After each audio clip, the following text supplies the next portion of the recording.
Shalom, selamat pagi Bapak Ibu Saudaraku yang dikasihi Tuhan. Salam sejahtera buat saudara semua dimanapun berada. Saya mengajak Bapak Ibu Saudara untuk bersaat teduh dan berdoa dalam renungan penuntun kehidupan setiap hari.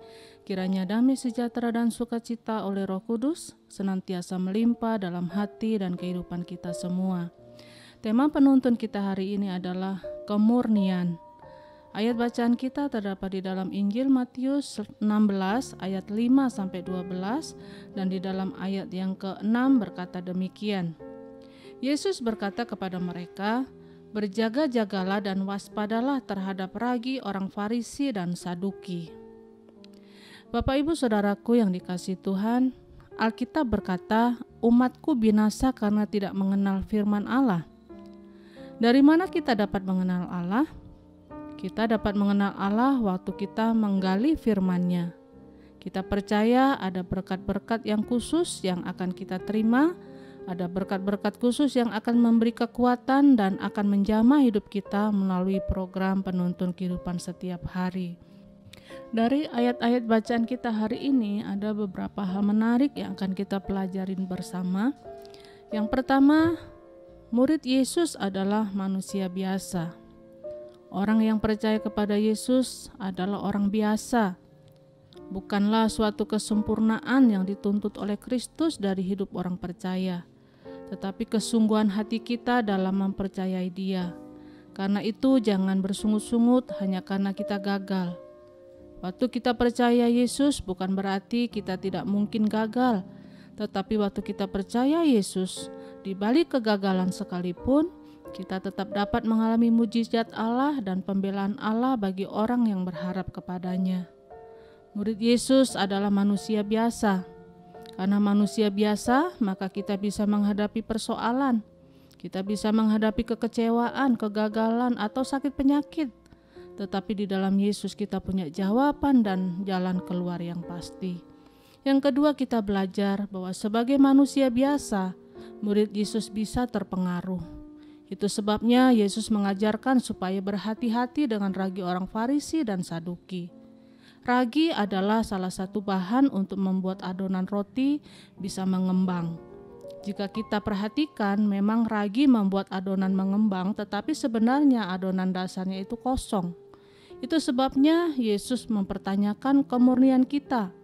Jika kita tidak dituntun oleh Roh Kudus, jika kita berjalan dengan kekuatan kita sendiri, Yesus berkata, hati-hati. Sebagai manusia biasa, kita bisa terpengaruh. Alkitab berkata, roh memang penurut tetapi daging lemah. Pergaulan yang buruk merusak kebiasaan yang baik. Karena itu ingat bahwa tidak ada seorang pun yang kebal terhadap dosa. Itu sebabnya Yesus berkata, hati-hati dengan ragi orang Farisi. Karena kelihatannya kita tetap ada di gereja, kita masih tetap baca Alkitab, kita tetap berdoa, tetapi sebenarnya hati kita kosong. Iman kita kosong dan akhirnya kita terpengaruh dengan nasihat-nasihat orang fasik. Dan yang ketiga, kita belajar bahwa kemurnian adalah bagian yang sangat penting dalam kekristenan. Dunia ini begitu canggih. Dunia ini begitu pandai sehingga sesuatu yang palsu dan imitasi sulit sekali dibedakan dari yang asli. Tetapi ingat bahwa Allah tahu persis membedakan mana yang murni dan mana yang palsu. Karena itu Alkitab berkata, pekerjaanmu akan diuji melalui api dan api akan memurnikan segala sesuatunya. Ayub berkata, ketika Allah menguji aku keluar sebagai emas murni di hadapannya.